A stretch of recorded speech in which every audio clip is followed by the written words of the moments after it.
¿Qué tal? Saludos, muy buenas noches. Bienvenidos a Vía V. Cada hora que pasa, las probabilidades de sobrevivir de Teresa Romero son mayores. No obstante, la primera europea contagiada con el virus del ébola fuera de África sigue grave y preocupan las secuelas que pueda sufrir. La paciente se mantiene muy grave como en los últimos días.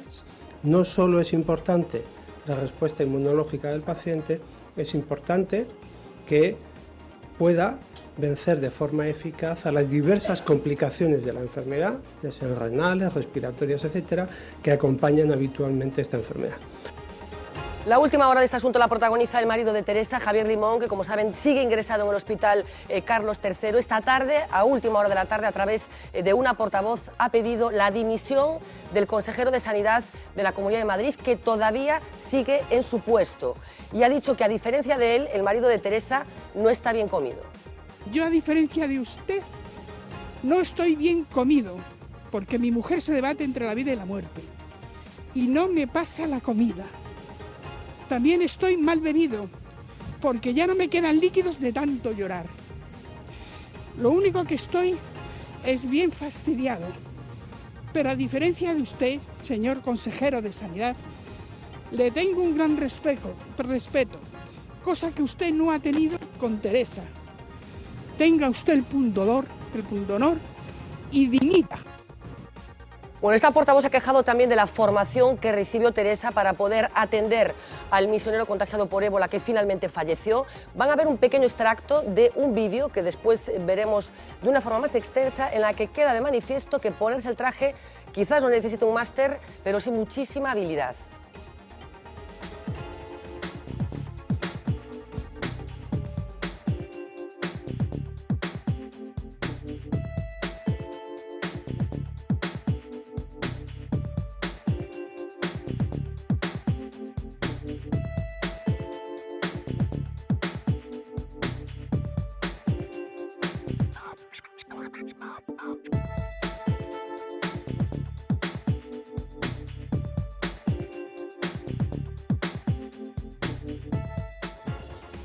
Bueno, un pequeño fragmento de ese vídeo, de los trajes que, por cierto, en parte se fabrican en el polígono de Arteixo. Con respecto a la gestión informativa de la crisis, tras una semana de caos absoluto, la versión oficial dice en estos momentos que existe una única fuente de contagio, que sería Teresa, y que por el resto de España no existe ninguna posibilidad de que se contagie el virus. En este momento, no hay ninguna persona en España con capacidad de transmitir la enfermedad por el virus del ébola más allá de la propia paciente que está ingresada. Todos los contactos están asintomáticos, por tanto no tienen capacidad para transmitir y por tanto estamos en una situación de absoluta tranquilidad desde una perspectiva de salud pública. Contrasta el mensaje de tranquilidad con el punto de vista de los sanitarios, que continúan en pie de guerra, siguen considerando que la formación que están recibiendo no es la adecuada. Uno de los puntos calientes está situado aquí en Galicia. El equipo es una bata, un gorro, una mascarilla, unos guantes y unas calzas. Han mandado un traje por centro. Es insuficiente, hay que dar más formación. Son charlas de 20-25 minutos.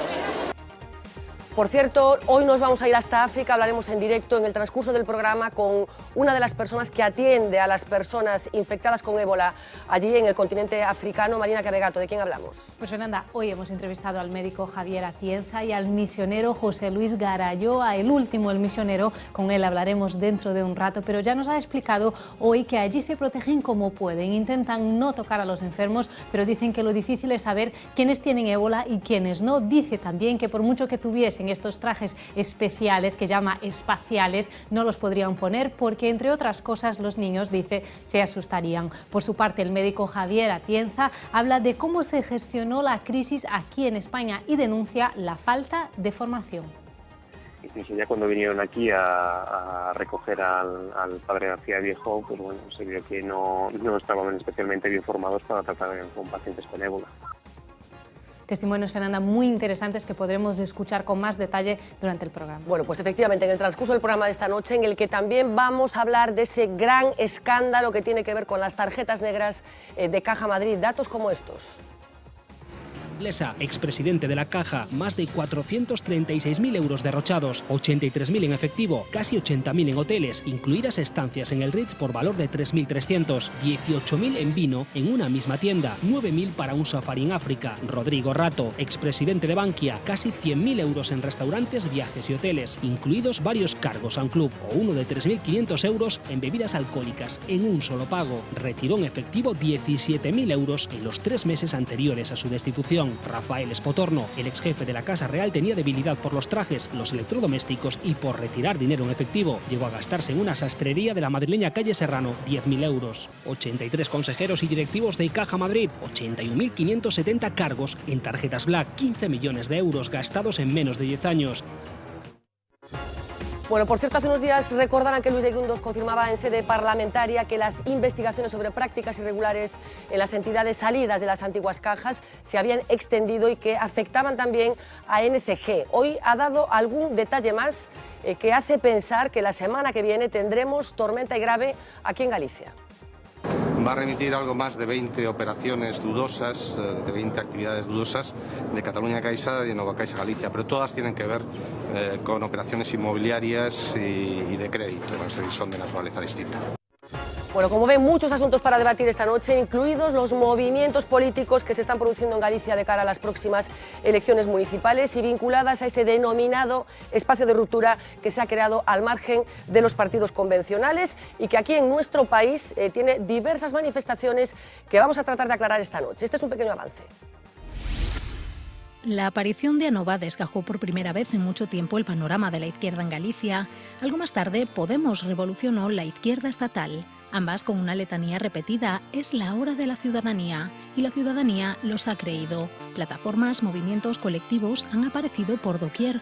Casi todas las ciudades o cabeceras de comarca tienen su alternativa política de base ciudadana. Buena parte de ellas han optado por la denominación de mareas. Es el caso de la Marea Atlántica de A Coruña o la Marea Ártabra de Ferrol, que aspiran a presentar sus propias candidaturas en las próximas municipales.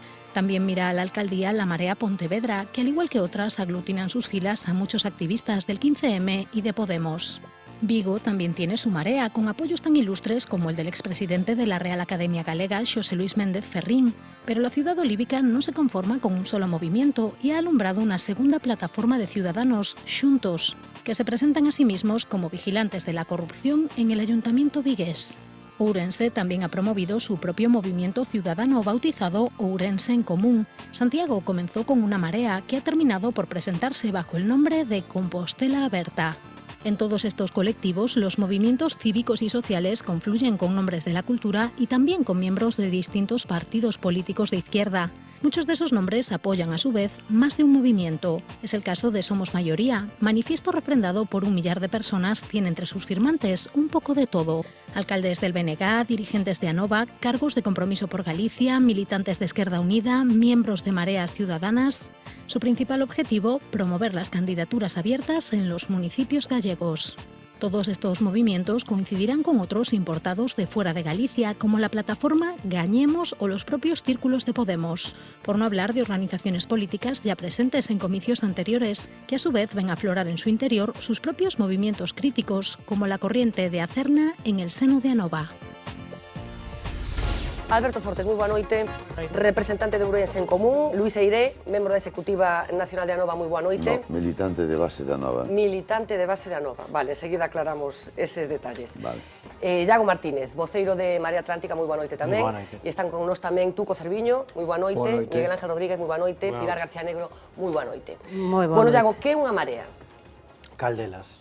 Que, o movimento, que significa? Por que se crean as mareas? Que hai detrás das mareas? Home, que é a Marea Atlántica, diríamos, porque logo supoño que en algún momento falaremos do contexto deses movimentos en Galicia e da autonomía coa que operan, das diferenzas de partida e de que cousas temos que compartir para poder recoñecernos mutuamente e cooperar.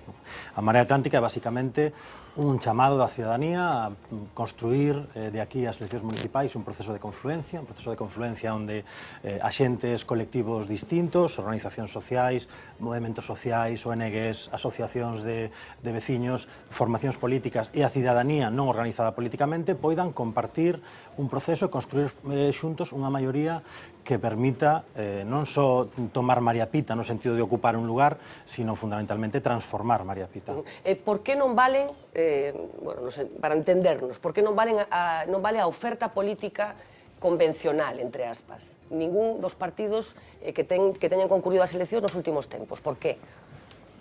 Non é exactamente que non vayan os partidos políticos, é que non son suficientes. Esa é unha análise que fai a Marea Atlántica, que fai moita xente na súa casa que non está na Marea Atlántica, nin ningún outro movimento análogo, e que fan tamén as forzas políticas, e por eso recibiron con simpatía a proposta que fai a Marea Atlántica, que é unha proposta non de disolución das forzas políticas, nin de entrega das armas das forzas políticas, sino de disolución nese espazo de confluencia que ten outras regras de xogo. Por que non son suficientes? Eu creo que unha, porque os partidos políticos, eso non o digo eu, nin a Marea Atlántica, que o dio o barómetro do CIS, non atravesan precisamente o momento de maior popularidade. E por outro lado, porque eu creo que para a transformación que propón a Marea Atlántica, que é, insisto, non só ocupar ese lugar chamado María Pita como lugar do poder, senón de transformar ese lugar, de devolvelo ao servizo da cidadanía e ademais de democratizalo, abrindo espazos de participación directa. Para iso os partidos políticos non son suficientes. Necesitas unha maioría moito máis forte e máis complexa que a suma de partidos neste momento, por sorte ou por desgraza, non pode construir. Estamos afeitos a falar de ideoloxía cando falamos de política e moita xente se pode preguntar cal é a ideoloxía, neste caso, da Marea Atlántica. Pois se estábamos afeitos a falar de ideoloxía cando falamos de política, neste ciclo político creo que vamos ter que falar de outras cousas. Imos ter que falar de obxectivos e de metodoloxías, de obxectivos compartidos, de metodoloxías compartidas e de espazos de confluencia. As ideoloxías ou as etiquetas, as metáforas que se empregan para falar en termos ideolóxicos son útiles se son útiles. Se non son útiles, son un obstáculo. Claro, pero ti, por exemplo, crees nas ideoloxías, quero dicir, porque a ideoloxía o que respalda é unha acción, quero dicir, unha forma de actuar, non? Non se actúa do mesmo xeito dende o punto de vista dunha ideoloxía de dereitas ou do punto de vista dunha ideoloxía de esquerdas. Eu teño clarísimo de onde veño e a xente que está na Marea Atlántica, cada unha individualmente, sexan ou non sexan militantes de organizacións, saben de onde veñen, quen son os seus pais, quen son os seus avós, onde estaba a súa familia no ano 36. Non se trata de renunciar a toda esa memoria, non se trata de renunciar a ideoloxía, non se trata de renunciar ás identidades políticas. Trátase de entender o marco no que nos movemos, trátase de entender que poñer as identidades no primeiro plano non serve. Trátase de que nas mareas temos que construir a partir de outra cousa. E nesa outra cousa, as metáforas fortes, as metáforas tradicionais, que ademais, por outra parte, non permiten nin describir o mundo, nin transformar o mundo, non serven, son un obstáculo. Está con nos Luis Eiré, que representa a Cerna, bueno, movimento que está dentro da Nova, de momento, parte dos representantes da Nova proveñen do Bloque Nacionalista Galego. Quero decir, con todo este preámbulo, que parece que é complicado moitas veces gestionar un partido político, aínda que sexa unha frente de partidos como é o Bloque, con xente que ten unha certa cultura política, digamos. Hai moita xente que aventura que este tipo de movimentos, incluída a Marea, que está abocada a fracasar como consecuencia dos problemas de xestión interna que vai haber de cara a conformar unha candidatura. Como ide resolver, bueno, pois esa falta un pouco de cultura política dentro da Marea? Non é falta de cultura política. A cultura política hai culturas políticas de moitos tipos, a política é algo que non se fai exclusivamente nos partidos, tampouco nas cámaras de representantes, a política é unha cousa que se fai todos os días, nos facemos política no noso traballo, a xente fai política na súa vida asociativa, se fai política cando un colabora nun banco de alimentos para axudar os veciños, faise política parando desafiuzamentos. A política é algo que está moito máis alá dos partidos políticos. Como imos resolver todas as cuestións que temos que resolver? Iremoslo vendo polo camiño. A Marea Atlántica se propón completar un proceso por fases. Neste momento non estamos nin discutindo como se vai confeccionar esa candidatura. Evidentemente, a melodía indica que teñen que ser primarias abertas, pero dicir primarias abertas é dicir todo e nada, porque primarias abertas hainas de moitos tipos e cada proceso terá que responder ás súas contradicións e ás súas complexidades cunha metodoloxía particular. Ese tipo de cuestións, así como a metodoloxía que se empregará para o programa electoral participativo, a Marea Atlántica vai na decidir en decembro, no que chama Marea Viva. que é un foro social, un momento de, digamos, de condensación do proceso durante 2 ou 3 días, onde se traballarán todos, digamos, se traballará sobre o traballo xa previamente adiantado ao longo destes meses. Nos agora acabamos de validar a primeira fase, que era recabar eses 2.500 apoios. Temos por diante un par de meses para acabar ou para seguir activando mareas, que son as mareas da Marea Atlántica, que son as asambleas abertas de barrio temáticas ou de sector, que son o verdadeiro suxeito político, digamos, do proceso. Que relación tedes dende a Marea Atlántica co resto das mareas? Pois o primeiro contacto foi hai unha semana ou algo máis dunha semana. Nos convocamos ao que chamamos a Marea Municipalista, que era un primeiro encontro entre procesos que se chaman municipalistas ou de ruptura democrática, para coñecernos, para compartir folla de ruta, para compartir metodoloxías de organización, para compartir preguntas común. Non se trataba de dar a mesma resposta ás preguntas común, pero sí que as compartimos e ver de que maneira podemos seguir falando.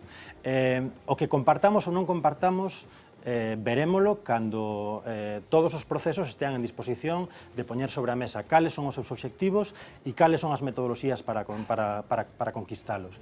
Non nos vamos a entender porque nos chamemos Marea. Poida que a Marea Atlántica nun determinado momento teña máis que ver con Ourense en Común, que non se chama Marea, que con outras mareas que sí que utilizan esa mesma denominación, que por outro lado non é un invento da Marea Atlántica, non? Recolle varias tradicións e varios ciclos políticos. Até ese momento, basicamente, nos miramos, supoño que mutuamente, con simpatía e con moitísima curiosidade. Por que vos chamades vos Ourense en Común e non Marea? Un pouco a idea é que en Ourense non existe en realidad ese mar, non?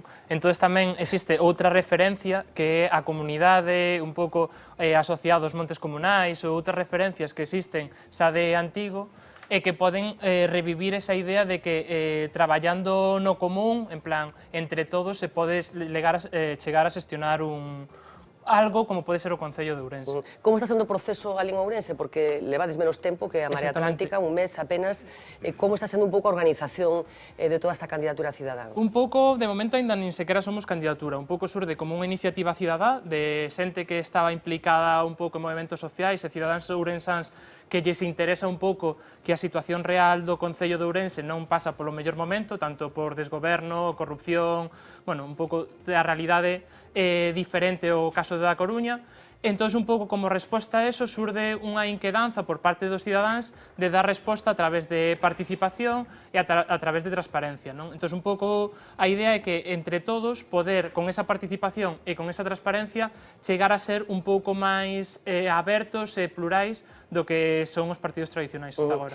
Por que, preguntaba ya Iago, pero por que non vos convence ningún dos partidos convencionais? E xa sei que hai alguén que lle molesta esta denominación de convencional, pero por que non algún dos partidos que están hoxe na oferta política deste país? Non é que non nos convenza, é que moita da xente que está a traballar en Ourense en Común veñen dun proceso que tamén estaban facendo xa un traballo de política de enfrentamento con estes partidos, non? Por intentar dar outras respostas que non se estaban a dar e que moitas veces se encontraban con barreiras que non daban salvado. Entón, un pouco como resposta a isto, a través dos movimentos do 15M, futuros movimentos que están surdindo, intentan sobrepasar estos partidos e dar outra resposta un pouco máis global. Que é o peor do que está pasando en Ourense, baixo o vosso punto de vista? En Ourense a verdade é que existe, por un lado, un desgoberno bastante acentuado, o sea que o proceso da última legislatura provocou que no Concello non exista unha liña clara nin nada, e aparte a cidade de Ourense existe un proceso de ineficiencia e de corrupción asociado a este desgoberno. Entón, un pouco por eso surde Ourense en Común. Bueno, eu presentaba a Luis Eire ao principio da tertulia dun xeito absolutamente equivocado, efectivamente non é membre da executiva, senón militante de base de Anova despois desa asamblea que tiña lugar esta fin de semana. Imos lembrar un pouco que pasou nesa asamblea e enseguida falamos. Se cierra el proceso constituyente y comienza una nueva etapa. Anova se prepara para afrontar las municipales, marcada por una división interna. La Asamblea no contribuyó a cerrar heridas, pero sí a fijar posiciones. Fue un pulso entre dos frentes en el que la línea oficial revalidó su poder sobre los críticos. Máis alá do debate partidario, Anova estaba obrigada a ser coherente co que lle dixo a cidadanía que quería ser.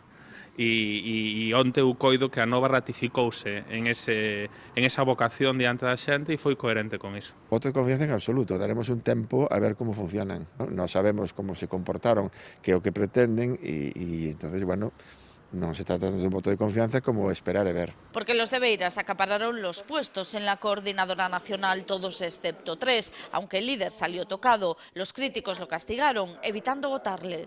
Bueno, a min sorprendeume, porque eu asumía que a miña posición, que fora moi sobreexposta, íbame basar unha factura, que ao final non foi tanto, pero que nunca me asumía e que incluso estivesen dispostos a poder, ao mellor, non sei, imporse no proceso asambleario prescindindo de Xosé Manuel. Porque se ao final todas as referencialidades persoais desaparecen, que proxecto se quería proxectar na sociedade? Eu penso que Beiras é unha figura indiscutible para todos nós, non? Outra cousa é o que se comenta de que se uns votaron máis ou menos por Xosé Manuel Beiras, pero iso é distinto, porque iso é a xente que vota para formar parte dunha coordinadora nacional. Outra cousa é o liderado de Beiras, que ninguén o cuestiona en absoluto. Ahora toca gestionar los resultados. Con la cita de las elecciones municipales, Cerna pedía candidaturas de Unidad Ciudadana, sin siglas. Tampoco aquí hubo acuerdo. Se apuesta por el Frente Popular, pero sin rechazar la marca. Anova sempre deberá camiñar cara a confluencia, cara a acumulación de forzas, non cara a impostura. Quero decir, eu non lle podo decir a xente en Boqueixón que monte unha marea en Boqueixón se non existe unha realidade que xustifique esa marea, non? Entón, en ese sentido, Anova aposta polas candidaturas, aposta polas mareas, está disposto a poñer aí todo o seu capital sin ánimo de ter unha rentabilidade e logo buscará axustarse á realidade tamén do país, porque non vivimos únicamente un modelo teórico. Anova empieza una nueva etapa con incógnitas de futuro, con viejas crisis que perduran, con un organigrama que aún está pendiente y en el que cobra fuerza una portavocía compartida. Pues estaban vendo esa última hora de que Mas acaba de decidir que non se vai celebrar esa consulta, en principio convocada para o vindeiro 9 de novembro. No transcurso do programa esta noite falaremos desta nova, como lles decía, de última hora. Bueno, Luis Eiré, está ferida de morte a nova despois da asamblea do fin de semana? Eu creo que non está distinta de 15 días antes. É dicir, a nova é un proxecto que nace con unha finalidade. Estaba cando escoitaba o compañeiro de Marea Atlántica, Iago, moito das cousas respecto dos partidos convencionais que estabas dicindo ti son a xustificación política do nacemento da nova, a verbalización que fixemos no seu momento da xustificación política do nacemento da nova. Que ocorre? Claro, se teño que facer unha valoración a día de hoxe, pero me parece que xa facía hai uns meses, fixen aquí, de que a nova, en alguma medida, é un proxecto fallido. Non conseguimos ser a ponte entre a cidadanía e a instancia política que nos propuxemos. Podemos pensar en que medida pudo ser por erros tácticos, que eu teño un punto de vista persoal que me fai ver unhos. Seguro que hai outra moita xente, non dúas posturas, sino un arcoíris bastante amplo de xente que pode identificar outros erros tácticos, pero tamén pode ser que cometéramos erros metodolóxicos ou incluso eu desde un spaiquí veño matinando, pero non teño a resposta, se non teremos cometido algún erro estratégico que pudera ser confundirnos e pensar que se podía facer do que podería ser unha convocatoria para unha fronte ampla alrededor de unha unidade de acción, que non vou alongarme por nos termos que explicaba Iago no ámbito municipal. Confundimos eso coa posibilidade de integrar o que podes integrar nesa unidade de acción, integrala nunha organización política. A integración non é para botar foguetes. A aparición das mareas, de algún xeito, é un síntoma dun certo fracaso de Anova? Non, creo que non. Vamos a ver, eu creo que... O sea, que se sintan a necesidade de facer unha cousa en paralelo a Nova, porque se esa chamada da que falabas ao principio fora tan evidente, o mellor a xente que está establecendo este tipo de discursos se sentía representada por a Nova. Bueno, pero desde logo eu non considero que seña froito do que eu poda dicir das limitacións da Nova, no sentido de que eu creo que ninguén de Anova, polo menos eu, non pensábamos que, e ademais explicitamente decíamos que non pretendíamos ser os representantes exclusivos da cidadanía, sino que queríamos ser un actor máis para restablecer o que... Porque nós naquele momento, lembraredes que xa desde hai 3 anos falamos do réxime podre, daquelas moita xente, non de un réximen que non nos guste, que eu como militante do BNG xunto con Pilar, pois xa o dicíamos desde hai moitos anos, desde a fundación do BNG, desde o 82 e antes, senón decíamos, o réximen está apodrecendo e vai empezar a salir o PUS, pois bueno, o PUS das tarxetas black, sin máis lonxe, están desde os sindicatos do réximen, os partidos do réximen, e para que non falte ninguén, está a Casa Real.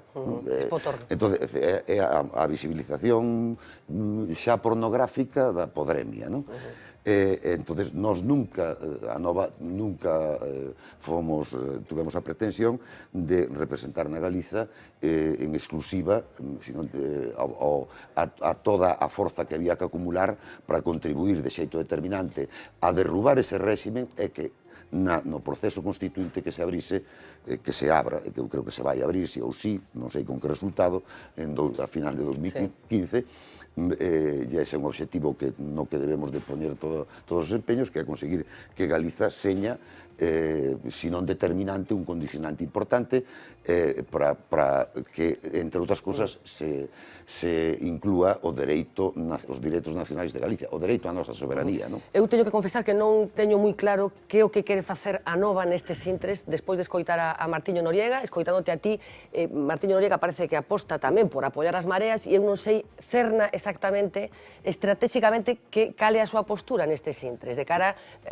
ao vindeiro proceso electoral máis inminente que son as municipais. Cerna, que plantexa? Vencellarse as mareas ou non? Eu remítome, explico moi brevemente, a única confrontación política, pero que foi amable incluso, para o que estaba pensado, previsto. Para o anuncio de troleada galega, de publicidade, de que se o menú iban ser navallas ou longueiróns, non? E foi que... Ou longueiróns. Foron longueiróns, non foron navallas. Non, foi un medio bocadillo, segundo día, sobre todo.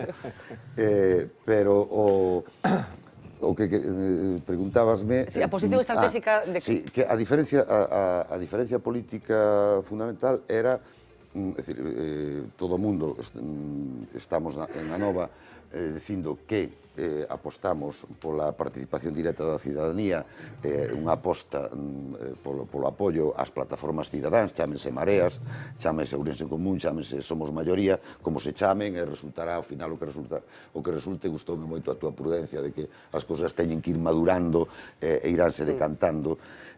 Todos apostamos por eso. Nós o que propoñíamos era que, como consideramos que, coincidindo de novo contigo, as forzas políticas, que palabras do Jaime Miquel situaríamos no espacio de ruptura, en Galiza. Desde o, perdona Tuco, pero menos PP e PSOE. Collería moita xente do PSOE aí dentro. Pois que todo eso... Nós tampouco estamos por eso. É necesario que todo o mundo... Claramente non estamos. Para xuntar todo eso, para xuntar as enerxías que eso require, non chega con que se unan esas forzas políticas, pero tampouco chega que a cidadanía poda prescindir do caudal militante que esas forzas políticas encarnan. Entón, nós, como pensamos que é moi importante a participación, pero moi limpia das organizacións políticas aí, propoñamos dentro da Nova algo moi sinxelo, que era que a Nova fixese unha aposta inequívoca e irreversible por estas plataformas cidadáns, anunciando que non concurrirá ás eleccións municipais nin como Anova, nin en coalición, non?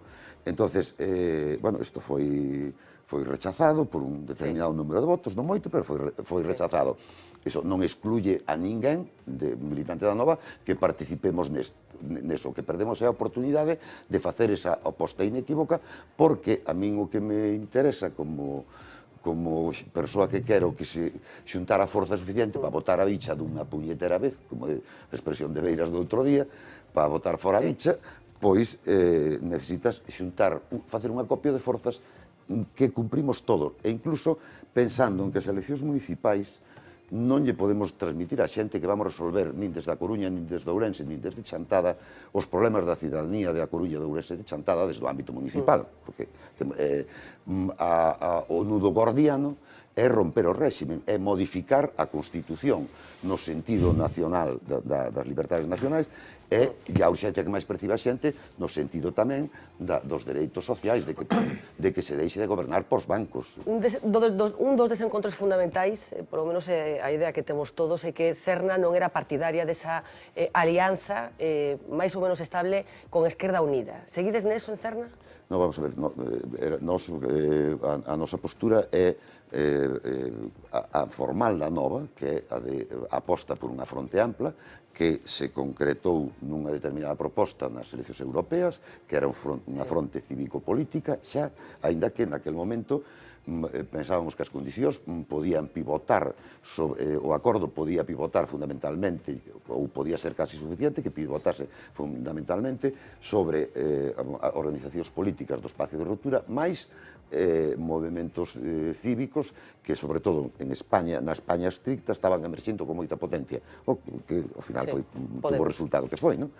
E nós o que non queríamos, e consideramos que sería un erro, que unha organización nacionalista faga ningún acordo estratégico con unha organización que non o é, porque automáticamente estás poñendo en perigo un corolario esencial do nacionalismo, da defensa dos dereitos nacionais, que é a autoorganización política. Decía Iago que non é o momento de falar de ideoloxías, que non é o momento procesal oportuno establecer as diferencias ideolóxicas, e eu non sei se concordas nese sentido con Iago. Non hai que falar de ideoloxías neste intre, porque ti estás introducindo ideoloxía cando falas de nacionalistas e non nacionalistas, non? No, pero vamos a ver, sí, eu evidentemente teño unha posición ideolóxica que trato de que seña clara, o mellor non se percibe como clara, pero trato de que seña clara. Eu son de esquerdas e son nacionalista. Quítalle as comillas, non? No, sí, mellor que as quitas. Quito as comillas, son de esquerdas. E incluso podo decir que son socialista, tú, que non me pasa nada. Non, claro. Podo decir que son socialdemócrata, se penso en Carlos Marx, era do Partido Socialdemócrata. Pero, indo o que nos ocupa, eu creo que o que non podo pretender eu, se digo que necesitamos un acopio de forzas que supón unha alianza de todo aquilo que esté contra ese réximen podre. Non podemos desperdiciar un gramo de enerxía, porque non é un combate fácil. O réximen ten moitos recursos, entre eles, un deles, mencionaba o compañeiro antes, Alberto, o desprestixio dos partidos políticos. Pero Esquerda Unida non estaría aí nese feixe? Sí, podría estar. Podría estar como pode estar moita xente sana do PSOE. Porque o PSOE, non todos, eu teño claro que non todos, que a maioría da xente do PSOE, e sobre todo a xente de base, é xente honrada, e non digo xa nada, a contorna do apoio social do PSOE, é xente honrada que está tan escandalizada como calquera de nós das tarxetas black, de que houbera un tío do PSOE, inda por riba vai fastidiar moito máis, non? Como se eu me topara que había un da Nova, poñeríame con moito máis facilidade rubio, non? Pero a cuestión é buscar cales son os puntos esenciais, que obstáculos hai que remover e que accións mínimas hai que tomar para conseguir a forza suficiente, que agrupen a forza suficiente e que non dividan. Se eu lle quero incluir, ademais dos obxectivos das medidas concretas que hai que tomar. Reforma da Constitución neste sentido, neste outro, que de dereitos nacionais a Galicia e que faga a ciudadanía dona do poder político, que rescate o poder político para a ciudadanía. Si eu quero que eso, ademais, leve calquera dos cuños que me propoñía Tuco, socialista, socialdemócrata, ou de esquerda, ou nacionalista, ou marxista, neste momento o que estaría facendo era estreitando e limitando a potencialidade de forza. O cal non quere decir que eu non siga tendo a mesma visión e non poda participar aí si vai contra cousas que para mí señan irrenunciables. Vamos a ampliar un pouco. Podemos estar de acordo si tú non tens que renunciar a nada esencial e eu non teño que renunciar a nada esencial. A ver, Tuco, vamos a intervir un pouco todos. Veña, Tuco. Bueno, o primeiro que debo decir é que as intervencións de Iago e de Alberto Fortes pareceme moi ben, quero dicir, no sentido de que xente que se preocupa pola política, que non fai antipolítica, baixo ningún concepto, sino ao contrario, e nese aspecto eu creo que é estimulante, non? Eso creo que é moi positivo e que ten un ton moi distinto, por certo, ás intervencións de Pablo Iglesias Turrión, que fai, aínda que últimamente virou algo, pero fai sempre unhas intervencións nunha línea antipolítica claramente. Ocultando a súa ideoloxía, etc. Pero non estamos falando de Podemos neste momento, estamos falando da xente que está... Porque supoño que estades fartos de que vos comparen con Podemos ou non. Non comparamos, pero... Iago, non. Non, pero non comparo. Simplemente, Podemos está na base de todo este asunto. Podemos ser unha pedra que cae nun estanque estancado, como o seu propio nome indica, nun estanque turbio, como el mismo día. Eu creo, podo admitir ese diagnóstico. Pero ti non era xente normal.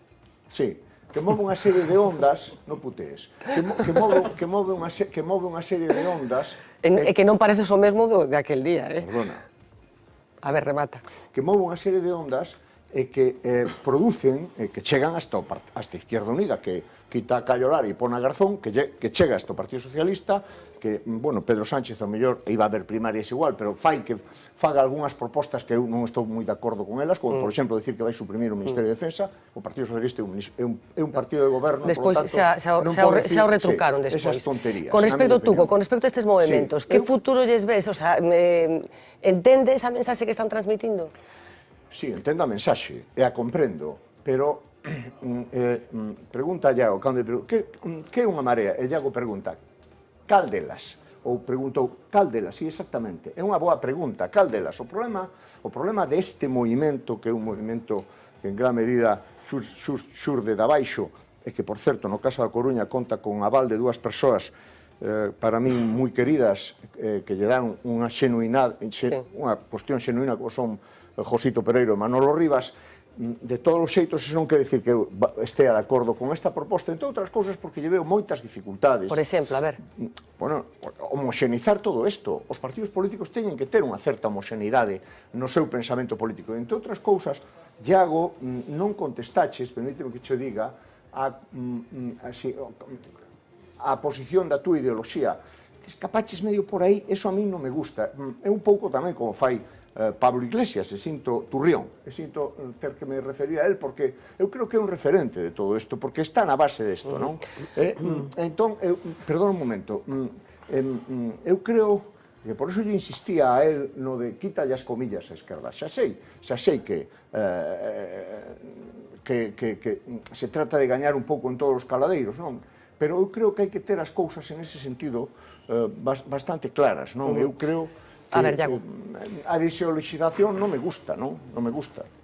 Non se trata de pescar en todos os caladoiros, antes tratei de explicarlo, non é unha cuestión táctica, é algo bastante máis importante que unha cuestión táctica.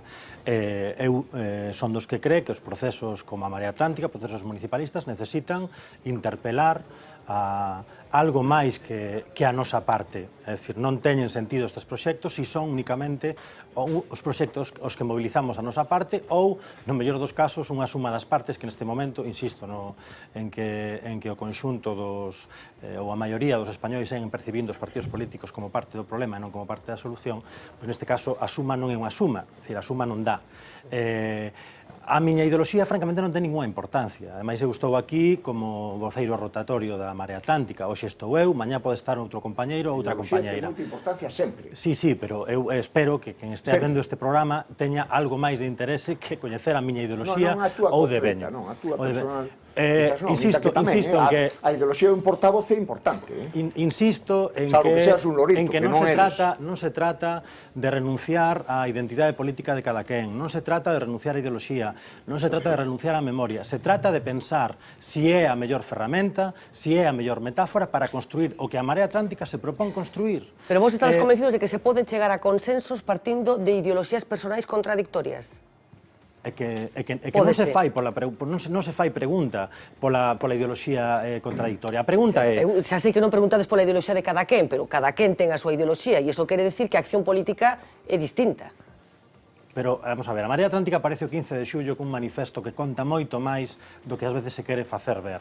Conta moitísimo. Ese manifesto, cando se publica, interpela a unha serie de axentes colectivos da cidade, interpela a 2.800 persoas que decidiron darlle a súa asinatura, 1.000 persoas que pasan polas mareas de barrio de sector, 100 persoas que están traballando activamente nos distintos grupos de traballo no día a día da Marea.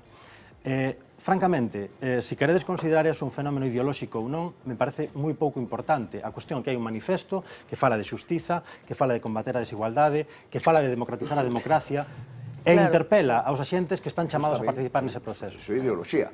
Pero supoño que a forma de chegar a eso podese facer por camiños distintos. A forma de chegar ao manifesto. A forma de chegar ao manifesto é, sinto contradicir a Tuco, eu creo que Podemos non explica todo. Sería magnífico que só con Podemos pudésemos explicarlo todo. Eu creo que un dos problemas dos partidos... O mismo que explica Podemos explica as mareas, quero dicir. O enfado da xente. Estou máis de acordo con esa lectura. Pero logo Podemos é un fenómeno, de alguna maneira, catalizador. Non é a palabra exacta, pero bueno. Eu creo que as mareas... Enzimático. As mareas, ou Gañén Barcelona, ou Ganemos Madrid, ou a plataforma de afectados pola hipoteca, ou Podemos, son fenómenos do mesmo ciclo de descomposición do réxime. E, lamentablemente, as forzas de esquerda, até que bateron con Podemos, non se deron conta do que estaba pasando, de que a terra estaba movendo abaixo dos pés, e non o viron. Non o viron tampouco no 15M. E eu, desgraciadamente, son un humilde xornalista, os xornalistas non sabemos de nada, se fose politólogo, argumentaría como todo isto ven en realidade dun ciclo anterior, mesmo de nunca máis. Pero, Iago, decías agora as forzas de esquerda. Hai quen ten a teoría de que todos estes movimentos, Podemos incluído, a quen está perxudicando precisamente a esquerda. Probablemente Izquierda Unida é un dos grandes damnificados, digamos, da irrupción de Podemos. Non tedes medo que as mareas, no caso concreto da Marea Atlántica, fraccione ou reste votos a esquerda, o arco máis esquerdoso, digamos, da oferta política? Por definición non pode pasar. A Marea non é un partido político, non ven a substituir a un partido político, non ven a entrar en competición con outros partidos políticos, digamos, quitado na cita electoral. É unha ferramenta que a ciudadanía pon sobre a mesa para construir, insisto, con actores sociais e políticos moi distintos, con xenerosidade, como decimos sempre, e está para multiplicar. Se non serve para multiplicar, a ferramenta non serve. É así de fácil. Eu non vou repetir, en primeiro lugar, o aserto tan coñecido da bondade que ten a xente nova que participe, xente nova de idade ou nova de intervención por primeira vez na actividade política, porque efectivamente é fundamental que nos impliquemos todas e todos.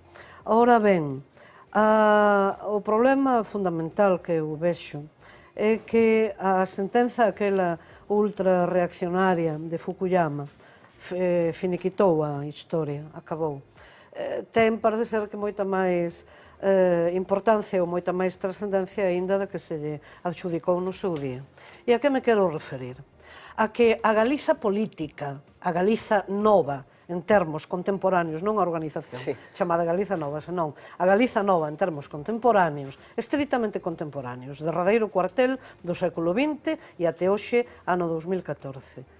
Non é un ermo, nen é unha abstracción, nen é unha colección de bons desexos. Xa existe, xa está fundada.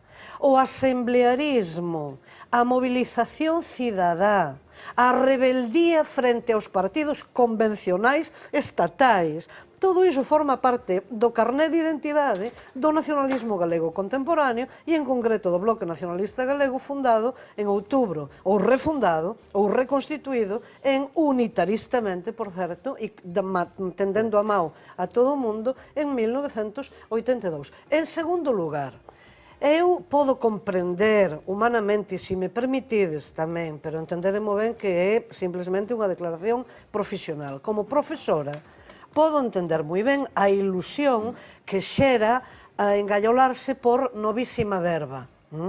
Agora, cando eu quero achar cais son esas novísima verba, o que encontro son absolutamente generalidades, aprofundar na democracia, a xustiza, desbancar ao partido popular, e digo, e con iso que máis? Porque a pregunta da ideoloxía que Fernanda formulaba é central, é unha pregunta fulcral. E Iago, que teño aquí á miña dereita e que me comprazo en coñecer persoalmente, porque antes era só un nome como xornalista, pois, contrariamente ao que el declara, claro que fixe unha afirmación profundamente ideolóxica. Dixo, anotei exactamente, non serven xa as identidades en primeiro plano.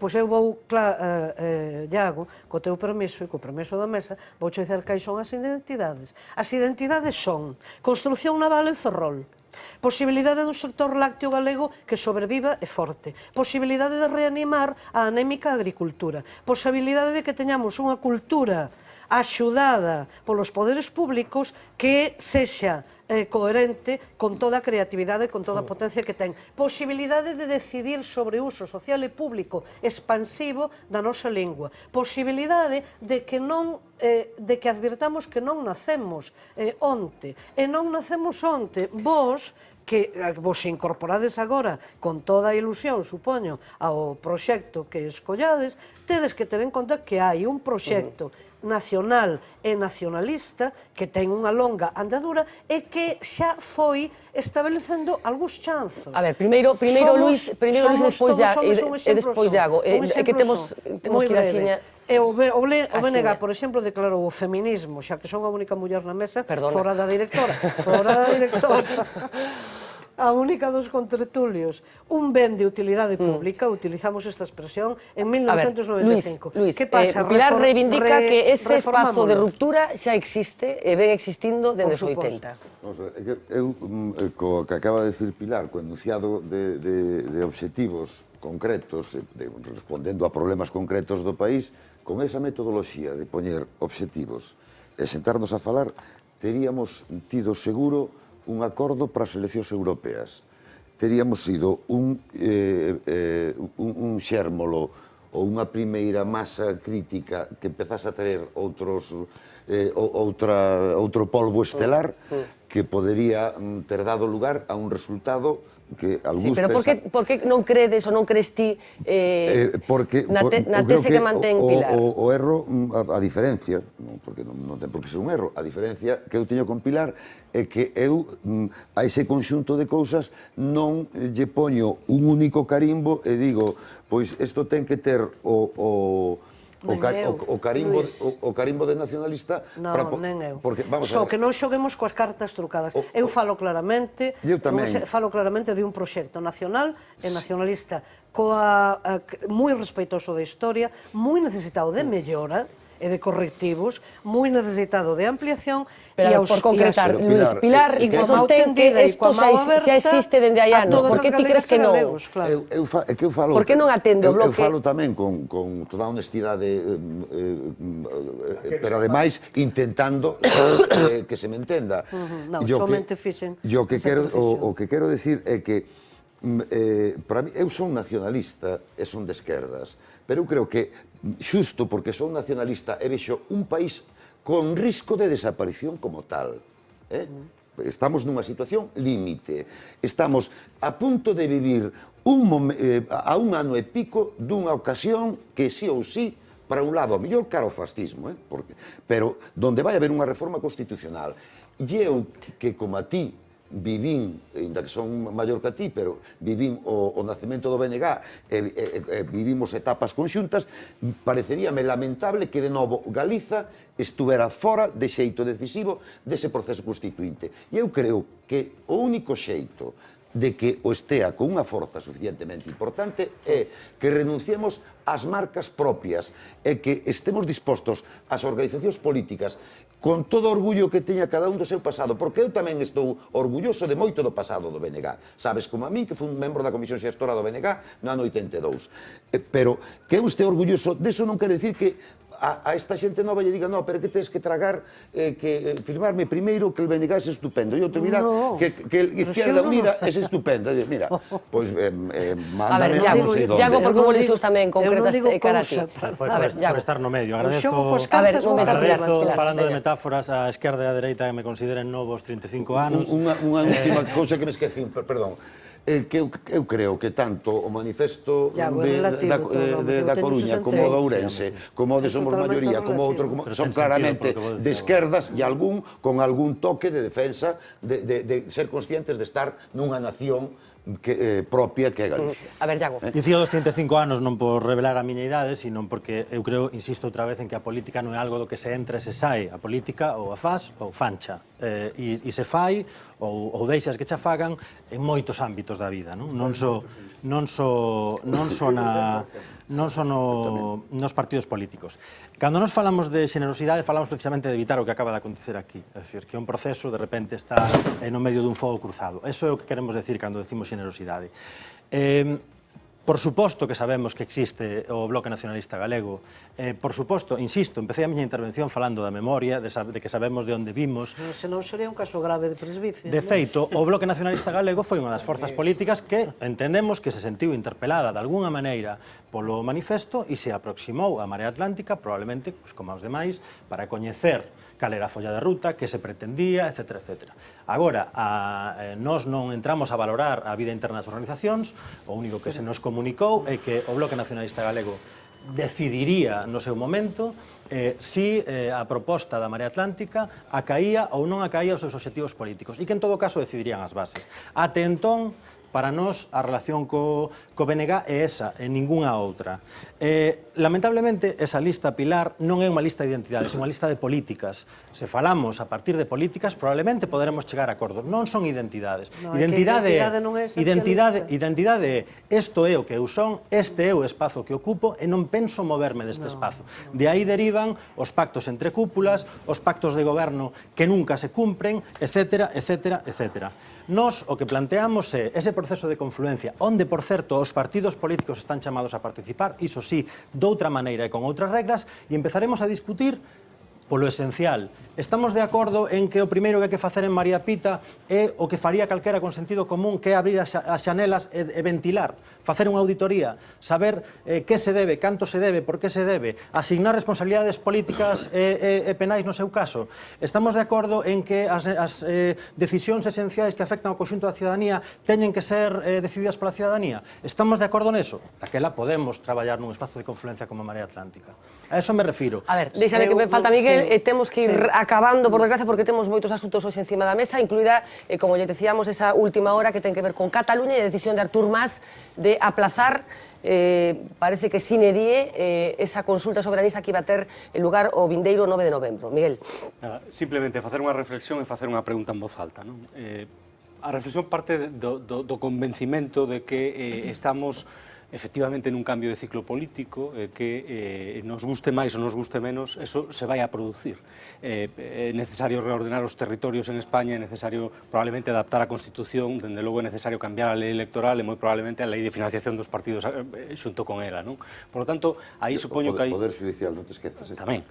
Por lo tanto, aí supoño que hai un consenso de partida. O que a realidade nos di é que as 4 persoas que hoxe estades aquí, e te incluyo Pilar, hai 5 anos poderíais perfectamente formar parte dunha única organización de esquerdas aquí en Galicia, e hoxe, digamos que hai sensibilidades distintas ou xeitos distintos de facer ese cambio e esa muda das cousas, non?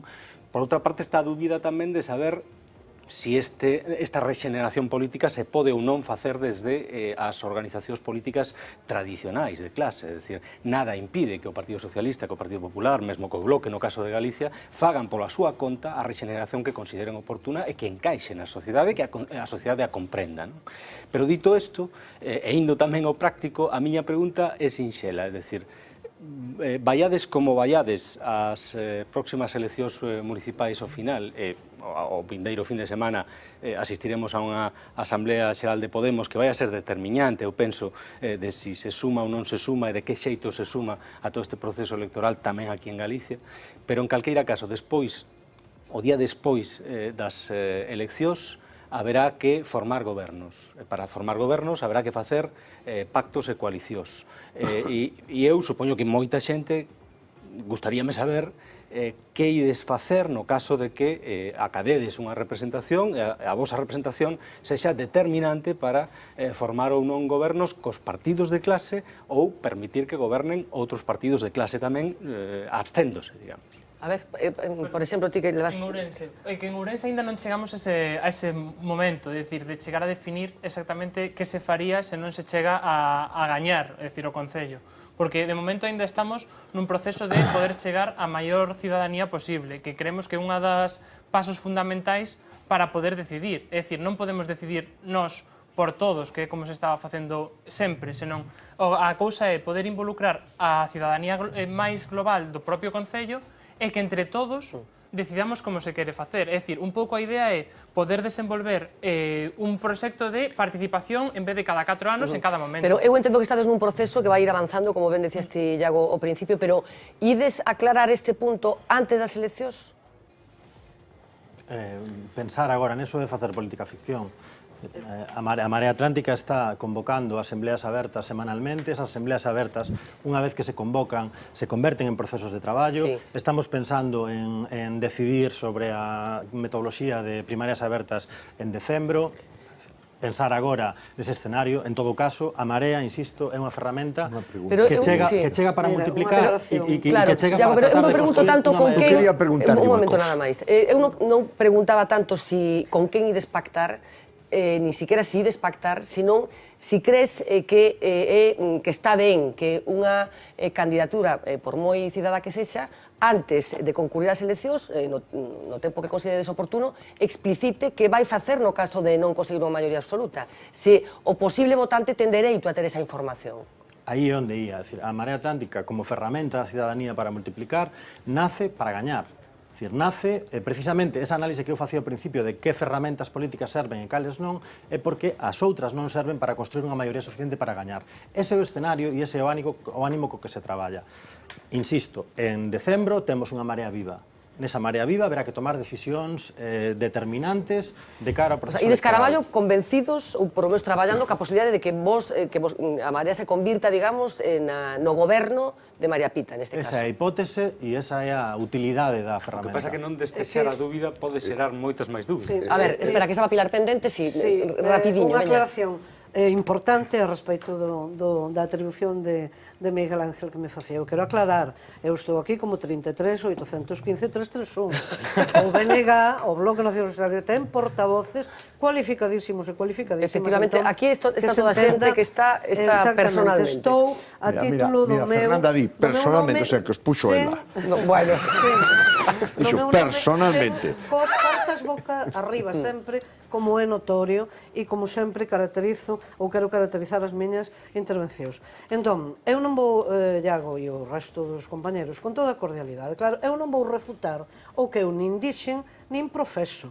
Eu non estou estabelecendo nin marcos, eu podo nomear recentemente, porque é algo que aconteceu todas estas semanas inmediatamente anteriores, máis de 5.000 persoas en toda a nación, en toda Galiza, reunidas en convocatorias feitas polo BNG, onde amplamente máis da metade non eran militantes do BNG. Por tanto, quero dizer, eu únicamente convido-vos, e desculpademe o ton profesoral que pode ser repelente, eu convido-vos simplesmente como galega a que teñades en conta, teñades a ollada moi aberta a respeito do que hai e a respeito de como, aí non é convite, senón que sería xa petición, non deberíamos en 2014 cair en iniciativas neolocalistas que desequilibran completamente o que debera ser, na miña opinión, un proxecto nacional, un proxecto de toda Galiza, porque efectivamente a Marea da Coruña pode estar completamente distante do que podan necesitar en Lalín, na Golada, en Celanova, Luis, querías decir apuntar algo? Pídovos, por favor,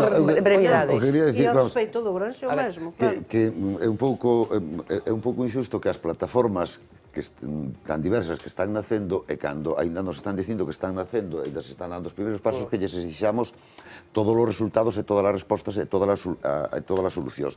Eu creo que as plataformas que están nacendo probablemente algunhas ou unhas cantas ou ninguna, pero hai un risco de que algunha plataforma fracase ou varias plataformas. Pero ti que experiencia política que tes, estás convencido, como decía Iago, eles traballan para eso, lóxicamente, de que algunha destas mareas, polo menos algunha delas, vai acadar unha maioría absoluta en algún dos concellos galegos? A iso iba. Eu creo que considerarei que unha marea cumpliu obxectivos no primeiro chanzo previo ás eleccións si consigue que só teña enfrente os partidos do réximen. E si pode ser que a gran cantidade de xente honrada que hai no PSOE non estea defendendo o réximen podre e se incorpore tamén a esa marea. Nos sitios onde consigas eso... Exclues a Esquerda Unida? Sí, non. Dos partidos do réximen? Non. Vamos a ver, Esquerda Unida aquí ten a relevancia que ten e eu non lle vou atribuir a Yolanda Díaz nada que ver coas tarxetas black. Aquí non tuveron tarxetas black. Esa é unha explicación que en calquer caso terán que dar... O PSOE aquí tampouco. O PSOE aquí tampouco, por eso estou dicindo que... Que a lista Santín que é o número 2 no ranking. Por eso estou dicindo que mellor sería que unha parte do PSOE se incorporara a isto, pero como mínimo que non haxa máis candidatura. O triunfo sería que conseguir que non haxa máis candidatura ca do PP e ca do PSOE, e se pode ser minguada. O sea, ti apostas tamén porque o bloque se meta nesas mareas? Evidentemente. Eu creo que, ademais, sabendo como sei a defensa que fan da nación galega, creo que sería unha irresponsabilidade que, utilizando esas mareas, pero non no bo sentido de que como non hai mar, fundamos a resaca do viño. As plataformas, somos maioría, Ourense en común, que queiramos. Tratando de convertilas e introducir que eso señan un primeiro chanzo para forzar a reforma da Constitución no sentido que nos interesa a maioría social dos galegos, porque senón tamén poderíamos destas mareas estar engañando se lles decimos en Ourense que va a resolver todos os problemas desde o Concello. Podes abrir todas as ventanas e non resolver nada. Iago, pero eu non sei, nestes momentos as discusións que tedes dentro das mareas redúcense o estrictamente municipal, quero decir, tedes discusións tamén que teñen que ver, por exemplo, estamos falando desa última hora de Cataluña, ca forma de Estado, ca legitimidade dun referéndum como o que en principio iba a acontecer en Cataluña o día 9, ou as discusións son estrictamente municipais, teñen que ver estrictamente cos problemas, neste caso, da cidade da Coruña? As discusións son as propias dun proceso municipalista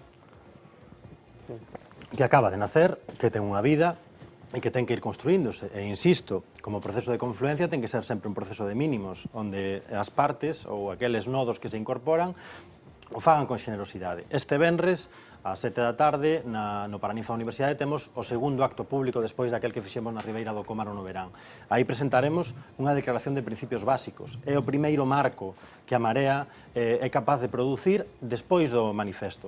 Esa será a base para a seguinte fase. Cataluña, entra Cataluña no desexo de que a ciudadanía o decida todo? Sí, probablemente non entre máis, pero entra o dereito a decidir. non é un debate, é dicir, pensade, e aqueles que teñen experiencia política sábeno, as dificultades de imaginar e de construir un proceso deste tipo. Entón, as discusións, evidentemente, son as... Forma de Estado, por exemplo, tamén, quero dicir, monarquía, república, está vello debate. Sería algo grotesco que unha marea municipalista estivese a tal hora discutindo sobre, pensando como transformar o modelo de Estado. O sea, que se circunscriben nestes momentos, digamos, o ámbito local, digamos, as discusións.